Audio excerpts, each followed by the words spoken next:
मिली हुई हैं उनकी फंडिंग पे सिर्फ आम आदमी पार्टी नहीं उठा रही है, भारत की अलग अलग संस्थाएं भी उठा रही हैं, और आज से नहीं उठा रही हैं, पिछले कई सालों से उठा रही हैं। मार्च 2014 में दिल्ली हाईकोर्ट का जजमेंट है जिसने बीजेपी और कांग्रेस दोनों को इंडाइट किया है फॉरेन फंडिंग लेने के लिए, कि बीजेपी और कांग्रेस दोनों ने वेदांता कंपनी की फॉरेन सब्सिडरी स्टरलाइट और सेसा गोवा से पैसा लिया है, और वो पैसा FCRA का वायलेशन है, क्योंकि ये कंपनीज में 50% से ज्यादा फॉरेन इन्वेस्टर्स का पैसा है। और ये इंडाइटमेंट हमने नहीं किया, ना किसी पॉलिटिकल पार्टी ने किया है, ये दिल्ली हाईकोर्ट ने इंडाइटमेंट किया है। आज तक बीजेपी और कांग्रेस ने इन सवालों के जवाब नहीं दिए हैं। जून 2015 में इलेक्शन कमीशन ने होम मिनिस्ट्री को एक चिट्ठी लिखी है, ये कहते हुए कि दिल्ली हाईकोर्ट के आदेश के अनुसार आप बीजेपी और कांग्रेस पे एक्शन लें, क्योंकि इन पे एक्शन हमारे तहत नहीं आता है, क्योंकि रिप्रेजेंटेशन ये FCRA वायलेशन है, और FCRA के वायलेशन के लिए आप कृपया बीजेपी और कांग्रेस दोनों के खिलाफ एक्शन लें, परंतु केंद्र की सरकार ने आज तक एक्शन नहीं लिया है। मार्च 2017 में जो दिल्ली हाईकोर्ट की 2014 की जजमेंट में एसोसिएशन फॉर डेमोक्रेटिक रिफॉर्म्स ने कंटेम्प्ट ऑफ कोर्ट का केस किया है, और मार्च 2017 में कोर्ट ने फिर से एक बार सेंट्रल गवर्नमेंट को एक शो कॉज नोटिस इशू किया हुआ है, ये पूछते हुए कि जब दिल्ली हाईकोर्ट का स्पष्ट जजमेंट है FCRA वायलेशन का कि कांग्रेस और बीजेपी ने फॉरेन सोर्सेज से पैसा लिया, तो अभी तक उनके खिलाफ एक्शन क्यों नहीं लिया गया है। और आपको पता है कि इस सब के रिस्पॉन्स में बीजेपी ने क्या किया है। इस सब के रिस्पॉन्स में ना उन्होंने अपनी फॉरेन फंडिंग के सोर्सेज को चेंज किया है, इस सब के रिस्पॉन्स में ना उन्होंने कोई एक्शन लिया है, इस सब के रिस्पॉन्स में उन्होंने पिछले दरवाजे से, उन्होंने बैक डोर से FCRA एक्ट को ही अमेंड कर दिया 2016 के बजट में।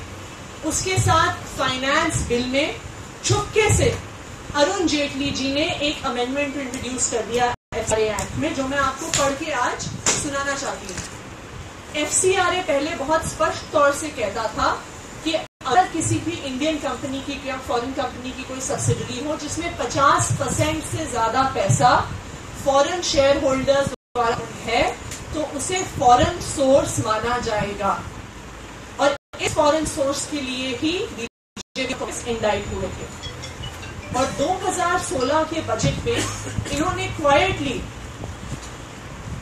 FCRA में section 2 subsection 1 clause J sub clause 6 में एक नया प्रोवाइजो इंट्रोड्यूस किया, जो कहता है कि provided that where the nominal value of share capital is within the limits specified for foreign investment under the Foreign Exchange Management Act 1999 or the rules and regulations made thereunder, then notwithstanding the nominal value of the share capital of a company being more than 1/2 of such value at the time of making, the contribution such company shall not be deemed a foreign source.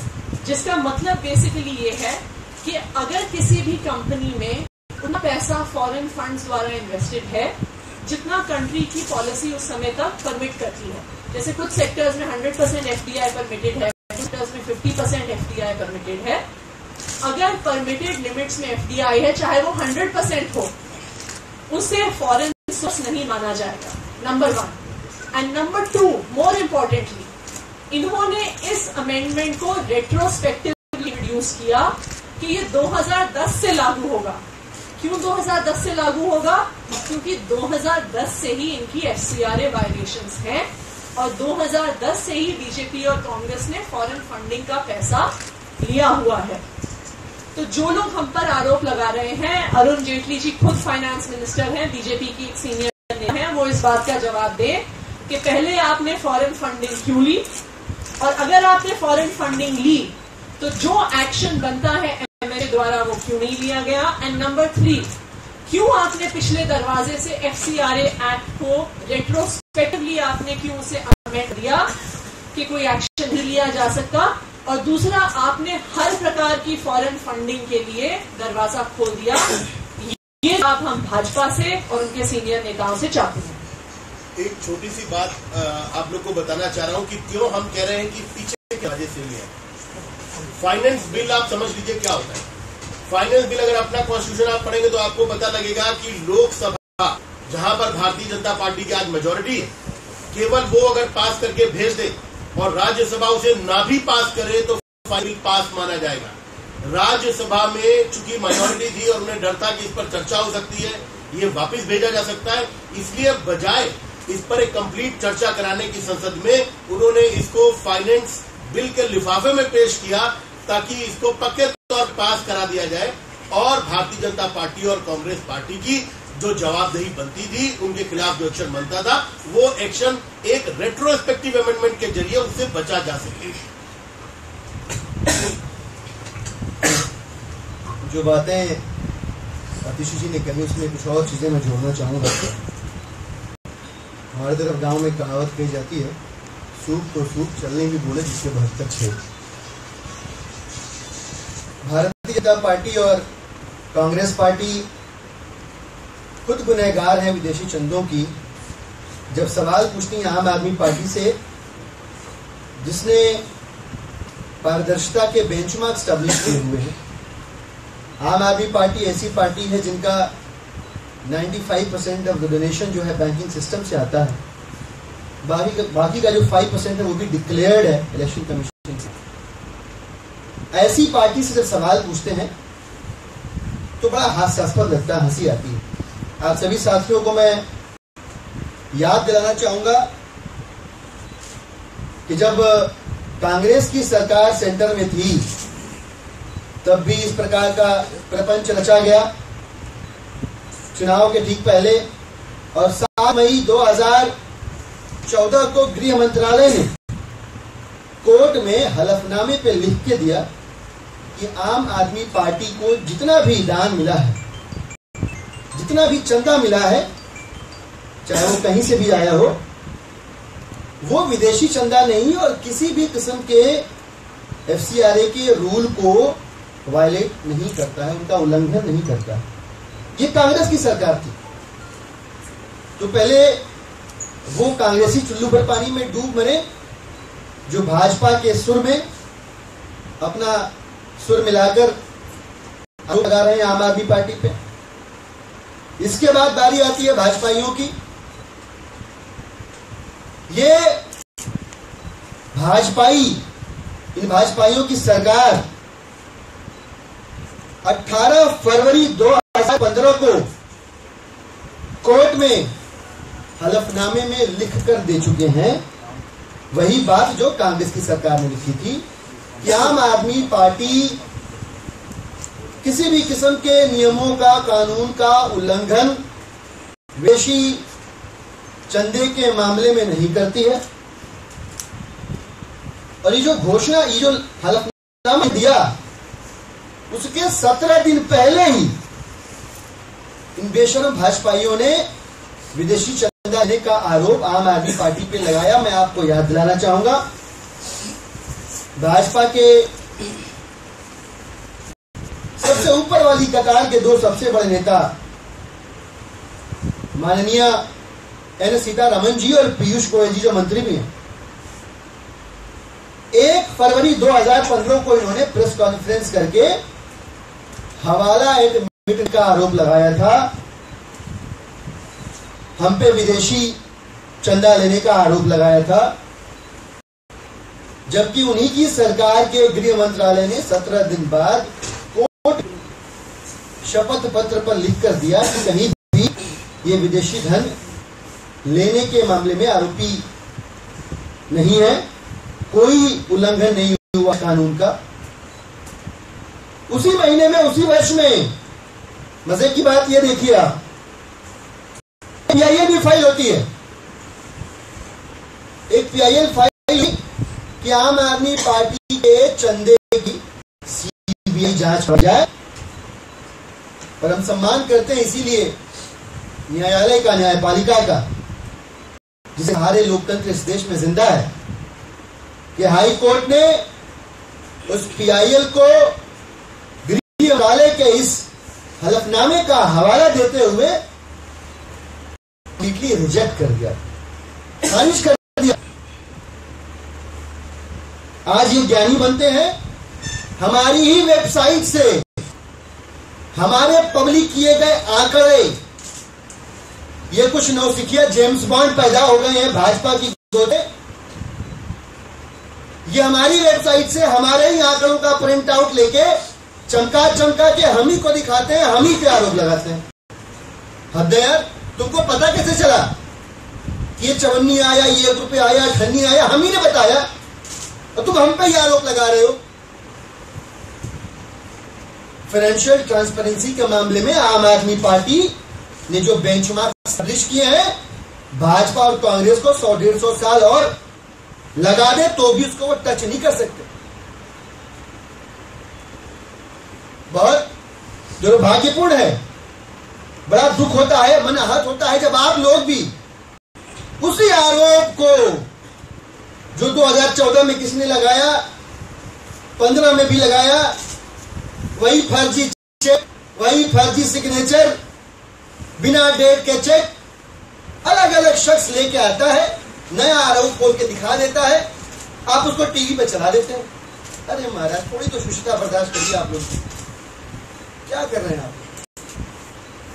कभी कोई नील आ जाता है तो कभी कोई पता नहीं हरा आ जाता है, कोई मिश्रा आ जाता है, पता नहीं कौन आता है, वही चेक घुमा घुमा के आपको दे रहा है। अब या तो आप मूर्ख हैं या आपने अपनी आंखें बंद कर ली। देखना चाहते सच्चाई क्या, पूछना नहीं चाहते कि ये 35 करोड़ रुपए का में है भाई, तो ये आरोपी कैसे हो गए?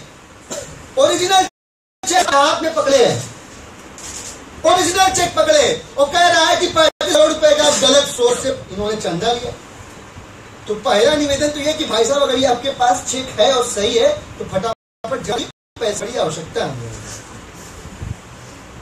ईमानदारी से 1-1 रुपया लेके हम लोग जनता का पैसा लेके जनता के साथ रहते हैं, जनता की सरकार बनाने की कोशिश में, और उम्मीद करते हैं कुछ बेईमानों की झोली के जो जायज सवाल है उनकी झोली में आप लोगों के जरिए गिरे, लोकतंत्र और नीचे न गिर जाए, इससे बचने के लिए, इससे बचाने के लिए। इस विषय पर अगर आपके प्रश्न है, छोटे 2 सवाल हैं इस विषय पे। सवाल ये है कि क्या आम आदमी पार्टी इस बात को लेकर निश्चिंत है कि कोई कंपनी या फर्जी कंपनी आम आदमी पार्टी को चंदा नहीं दे रही? क्या पार्टी ने अपने स्तर पर इस लेकर कोई जांच कराई है, और जांच कराई तो क्या ऐसी बात साइन? भाई साहब, 2 बात में कहूंगा। सेल कंपनी, बड़ी कंपनी जो तो की एक बात यह है कि IT, ED, CBD, CBI, ACB, D police और 2-4 जांच की संस्थाएं, आप एफबीआई को भी जोड़ लीजिए। एफबीआई अब तो बड़ा सामने है, उसको भी जोड़ लीजिए आप। ये जितनी भी संस्थाएं हैं, इनमें से कोई आम आदमी पार्टी के आदमी नहीं है। ये सब पिछले 3 साल से आम आदमी पार्टी के पीछे खुरपी लेके पड़ी कि कहां इनकी जड़ मिल जाए, खोद के फेंक दे इनको, और आज तक ये कुछ नहीं कर पाए। तो कोई तो बात होगी, कुछ तो सच इनके हिस्से में होगा।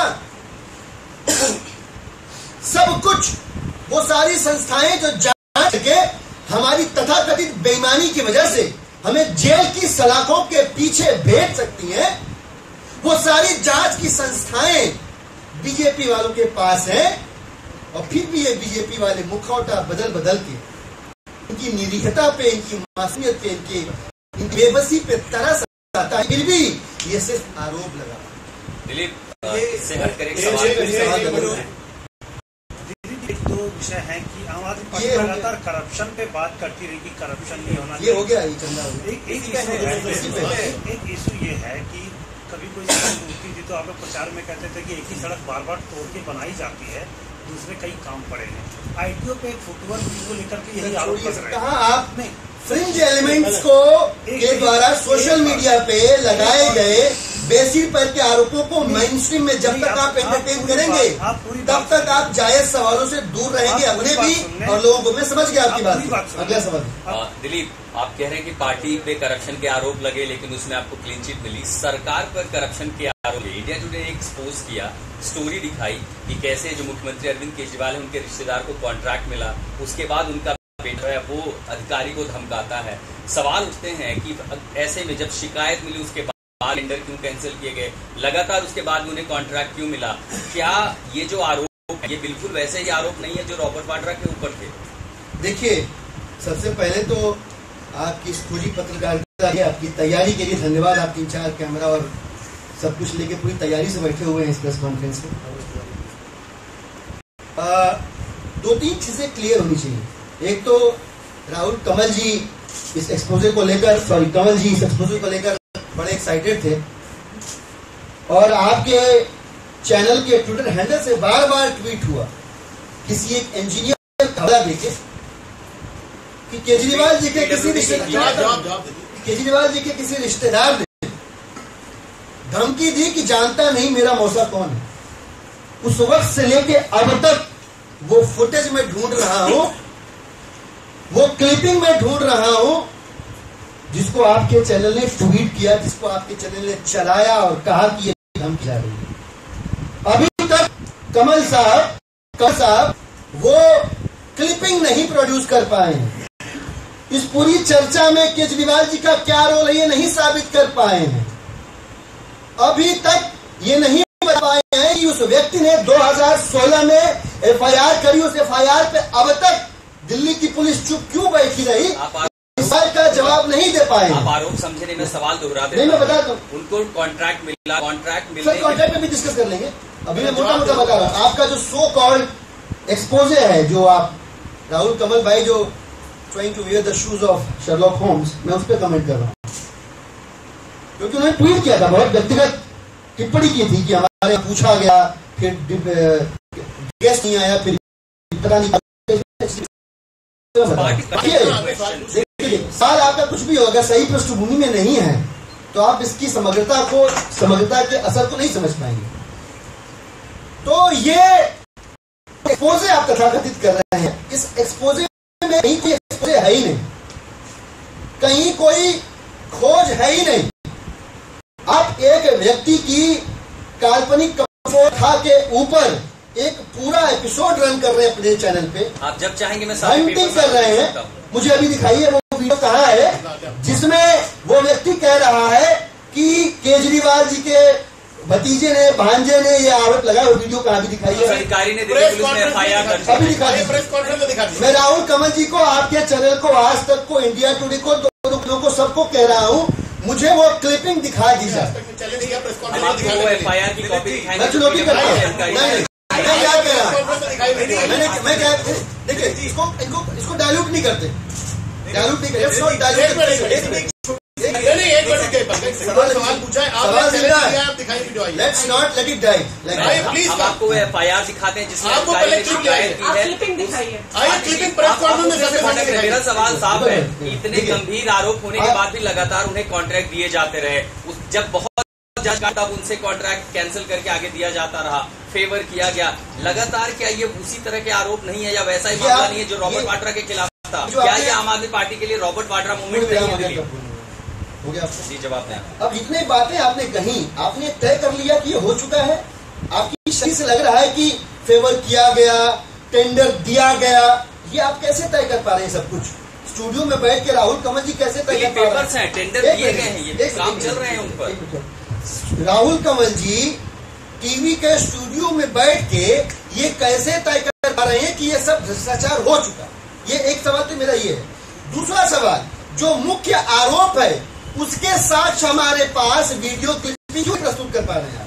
ये दो मेरे सवाल है, इसका जवाब दीजिए फिर आपके ऊपर हम आपको दो सवाल दिखाइए ना। ये दो छोटी सी आशाएं मेरी, ये आप स्पष्ट करते हैं ये आरोप है। और दूसरा मेरा एक और सवाल, आशुतोष जी, मेरा एक सवाल है कि किस जादुई तरीके से अरविंद केजरीवाल जी ने 14 फरवरी को चीफ मिनिस्टर बनने से पहले ही किस जादुई तरीके से अपने रिश्तेदार को कॉन्ट्रैक्ट दिलवा दिया। सरकार बनने के बाद भी आतिशी सरकार बनने से पहले ही वो दफा वो कॉन्ट्रैक्ट बात कर रहे हैं, वो सरकार बनने से पहले मिला था। तो आप मुझे बता दीजिए किस जादुई तरीके से उन्होंने कॉन्ट्रैक्ट दिलवा दिया।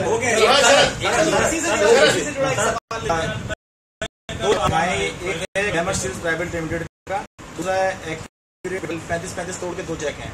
क्या आम आदमी पार्टी एक तरफा इसको कह सकती है कि इन 2 कंपनियों के साथ आम आदमी पार्टी का कभी कोई लेना देना नहीं रहा है? अगर रहा है तो क्या इस कंपनी से आपकी हुई है, नाम उछल रहा है, आपत्ति इन्होंने जताई है? मेरे पास भी एक चेक है सर। वो ठीक है, मैं कह रहा हूँ इन कंपनी से आपका ठीक है भी है सर, उतना ही ठीक ही है।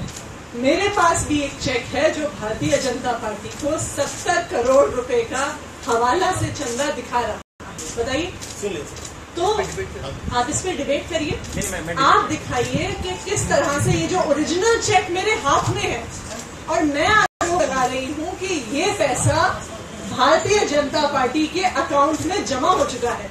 इस पे कोई स्टैंप नहीं है, इस पे कोई सील नहीं है बैंक की, इस पे कुछ साइन नहीं है जो जमा होने पे होता है, परंतु मैं आरोप लगा रही हूँ कि 70 करोड़ रुपया इस चेक के माध्यम से हवाला का पैसा भारतीय जनता पार्टी को दिया गया। तो ये उतनी ही एब्सर्ड बात है जितने एब्सर्ड ये चेक्स हैं। नंबर 2 सुन लीजिए शरद।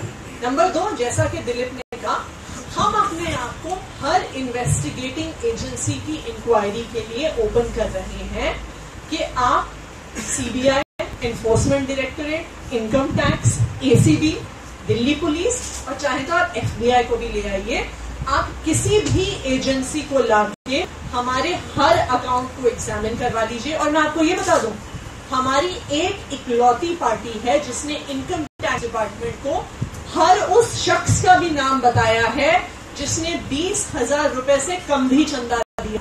इकलौती पार्टी। एक चीज और जोड़ना चाह रहे शरद इसको। देखिए, एक चीज आप एक बेसिक डिफरेंस समझिए।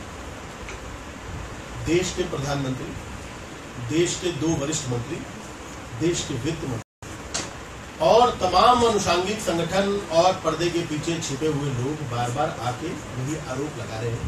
तो मन में जिज्ञासा पैदा होती है कि तमाम सारी एजेंसियां अपने कंट्रोल में होने के बावजूद इनको बार बार आरोप क्यों लगाने पड़ रहे हैं। उसकी वजह स्पष्ट है कि इन जो सो कॉल्ड सबूत हैं, ये सरकार और सरकार की एजेंसियां जानती हैं कि इनको न्यायालय में ले जाते ही फटकार पड़ेगी। ये केवल प्रेस को और लोगों को गुमराह करने के लिए तो इस्तेमाल किए जा सकते हैं, लेकिन न्यायालय में ले जाने के लिए कोई सबूत सरकार उनकी एजेंसियों के पास नहीं है। इसी वजह से 2.5 साल की so called investigation, repeated notices, repeated explanations के बाद भी सरकार अब तक इस मामले में कोई कार्रवाई करके न्यायालय का दरवाजा खटखटाने की हिम्मत नहीं। मेरा सवाल ये है कि इन 2 कंपनियों के साथ आम आदमी पार्टी का कभी कोई संबंध रहा है या नहीं रहा? मैं ये पूछ रहा हूँ। कोई संबंध चेक के ऊपर 2 कंपनियों के नाम लिखे हुए हैं। एक सामान्य ज्ञान की बात, समान बुद्धि की, ज्ञान की समान बुद्धि की बात। अब जिन जो 2 चेकों का हवाला दे रहे हैं, जिन 2 चेक्स की बात कर रहे हैं, आरोप लगाने वाले के हाथ में ओरिजिनल चेक है, मतलब कहीं जमा ही नहीं हुआ। उसी बात नहीं मैं कह रहा हूँ। इन कंपनी के साथ आपका मान लीजिए आपकी XYZ कंपनी है, आप अपनी XYZ कंपनी से हमको अगर चंदा दें तो आपकी कंपनी से चंदा आया, हम स्वीकार करेंगे। इससे पहले आया है नहीं, मैं ये जानना चाह रहा हूँ। ये तो चेक अरे उनसे पूछिए ना, जो लाए हैं वो चेक पर जी। कंपनी आपकी है, अगर आपने पहले चंदा कंपनी आपकी है, कंपनी आपकी है। That has not seen the bank. Deepak ji, sir, funding पर एक फंडिंग पे एक सवाल है। हमने ये जो चेक वाली बात है, कपिल मिश्रा से 20 बार पूछा कि ये चेक आपके पास कहाँ से आया, वो नहीं दिखा। आपने हमें मूर्ख का सर्टिफिकेट दे दिया, हम मानते ठीक है, कोई दिक्कत नहीं है। लेकिन अब ये बताइए कि जो 2 छापे पड़ रहे हैं, चिदम्बरम ग्रुप और एक लालू जी की संपत्ति पर, उस पर क्या नाम है?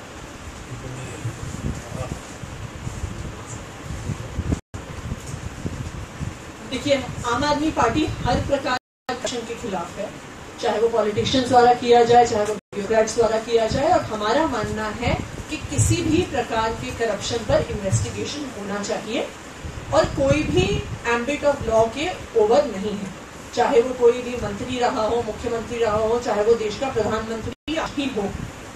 परंतु जो एक सवाल है कि क्या सरकार की सारी एजेंसीज को अपने ओपोनेंट्स और ऑपोजिशन को विच हंट करने के लिए यूज किया जाएगा, ये एक सवाल है जिसका केंद्र सरकार को जवाब देना चाहिए। दिलीप, फंडिंग से एक सवाल एक ले लीजिए।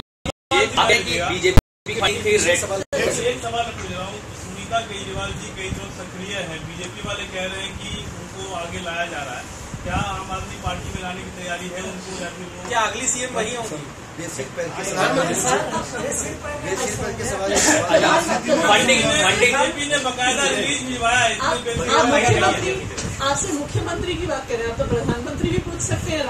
अभी तो राष्ट्रपति का चुनाव आने वाला है। आतिशी, फंडिंग पे लेके सवाल। आतिशी, आपने कहा कि बीजेपी की फंडिंग पे सवाल था, लेकिन रेट्रोस्पेक्टिव अमेंडमेंट करके उसे बदल दिया गया, यानी उनके खिलाफ कोई जांच नहीं, लेकिन आपकी जो फंडिंग है उसके खिलाफ अभी भी बाकायदा इनकम टैक्स में जांच चल रही है, उनको आपको मिल रहे हैं। देखिए, हम नंबर 1, एक तो बीजेपी को ये जवाब देना पड़ेगा कि उन्होंने ये FCRA का बैकडोर से फाइनेंस बिल के थ्रू अमेंडमेंट क्यों किया। उनके पास छुपाने के लिए ऐसा क्या था कि उन्हें फाइनेंस बिल जो राज्यसभा जाता नहीं है उसके माध्यम से एक बिल पास कराना पड़ा FCRA को अमेंड करने की। पहली बात। दूसरी बात, जैसा कि मैंने आपको बताया, 2017 में भी अभी मार्च में हाई कोर्ट ने शो कॉज नोटिस दिया है सेंट्रल गवर्नमेंट को, ये कहते हुए कि दिल्ली हाई कोर्ट की 2014 की जजमेंट पर अभी भी कोई एक्शन क्यों नहीं हुआ है। तो वहां पर भी कोर्ट सेंट्रल गवर्नमेंट से सवाल पूछ रहा है, जिसका जवाब बीजेपी को, फाइनेंस मिनिस्टर को देना पड़ेगा। तीसरी बात, हम हर प्रकार के इन्वेस्टिगेशन और इंक्वायरी के लिए ओपन है। हमने अपने हर चंदे के हर पैसे का डिक्लेरेशन किया है। इनकम टैक्स वालों ने मांगा नहीं था, फिर भी हमने 20,000 रुपए से भी जिसने चंदा दिया है उसके हर डोनर के नाम और डिटेल्स तक हमने दिए हैं। हमारे पास चंदे के में कुछ भी छुपाने के लिए नहीं है। हम हर प्रकार की इन्वेस्टिगेशन के लिए ओपन है और हमें बहुत कॉन्फिडेंस है कि जिस तरह से हर प्रकार की इंक्वायरी और इन्वेस्टिगेशन हमारे ऑपोजिशन द्वारा, हमारे ओपोनेंट्स द्वारा हर इंक्वायरी और इन्वेस्टिगेशन में हम साफ निकले हैं, इसमें फंड से जुड़ा है, क्योंकि कपिल मिश्रा वो सारे दस्तावेज लेकर पहुंच गए सीबीआई के पास, तो आप लोग तैयार हैं जांच के लिए, क्योंकि वो चेक लेकर पहुंचे जिनको आप नकली बताते हैं। तो जैसा मैंने कहा, एक चेक तो 2 करोड़ के सबूत भी दिया, एक चेक तो मेरे पास भी है, और वो CBI जाए या FBI भी जाए, मैंने कहा है आपको कि हम हर प्रकार की इंक्वायरी के लिए ओपन है, क्योंकि हमारा चंदा 100% क्लीन है और ये एक ऐसी बात है जिसपे हमें अपनी पार्टी पर गर्व है। अनशन खत्म कर दिया कब? संजीव झा कब खत्म करेंगे? अनशन या सत्याग्रह, सत्य का आग्रह करने के लिए आपके अंदर सच्चाई की ताकत भी होनी चाहिए। ये है ऐसा कि भारतीय जनता पार्टी के लोगों के अंदर ये चीजें होती नहीं है, सच्चाई की ताकत, साफ नीयत की ताकत, ईमानदारी की ताकत। तो जितने भी रहे हैं ना, चाहे वो बिन्नी रहे हो, चाहे गिरी रहे हो, चाहे मिश्रा रहे हो, ये सब ऐसे ही 2-4 दिन का ड्रामा करके और जब अपना हित नहीं साध पाए तो हट जाते हैं वहां से, और इस पवित्र साधन को भी वो बदनाम करते हैं, अपवित्र करते हैं। माननीय मिश्रा जी से लगातार पिछले 4 दिनों से आम आदमी पार्टी के विधायक संजीव झा जी एक सवाल पूछ रहे थे, सिर्फ एक सवाल, कि 2 करोड़ रुपया देते हुए और लेते हुए जब तुमने देखा, उस समय तुम्हारी घड़ी में क्या बज रहा था? आज तक मिश्रा ने इतने गंभीर आरोप लगाए, और आरोप भी ऐसे कि जिसको माननीय केजरीवाल जी के विरोधी भी स्वीकार नहीं कर रहे। इतने गंभीर आरोपों में वो सिर्फ एक बात किसी को नहीं बता पा रहे कह रहे हैं कि आप लोग सबूत मिटा देंगे, समय बता देंगे। इतने खतरनाक सबूत जो मतलब फंडिंग में तो वो रजिस्टर लेके बैठते हैं भाजपा के नेताओं द्वारा दिए गए। कपिल मिश्रा के आरोप पर क्या कोई नोटिस देकर विभाग आगे देखिए, ये पार्टी के आरोप पर हमने की तरफ से कोई संजीव झा जी पिछले 3 दिनों से यही सवाल पूछ रहे हैं, बता दीजिए कब आएगा? सवाल है, संजीव झा ने ये कहा था कि CCTV उनके पास मौजूद है, उन्होंने देख लिया कि कपिल मिश्रा उसमें नहीं दिख रहे हैं, तो ये राजनीतिक खेल के बजाय संजीव झा खुद ही सामने क्यों नहीं रखते CCTV? तो ये देखिए सही समय आएगा तो वो कर देंगे, पर अभी जिसने आरोप लगाया, इतना बड़ा लगाया, इतना गंभीर आरोप लगाया एक प्राइमा फेसाई एविडेंस तो होना चाहिए, एक आउट ऑफ ट्रुथ कुछ तो प्रेजेंट करना चाहिए भाई, पार्टी से निकाल कुछ तो बताना चाहिए। पार्टी से निकालना है। आपके सजेशन में सोचेंगे संजय झा का अनशन कब टूटेगा?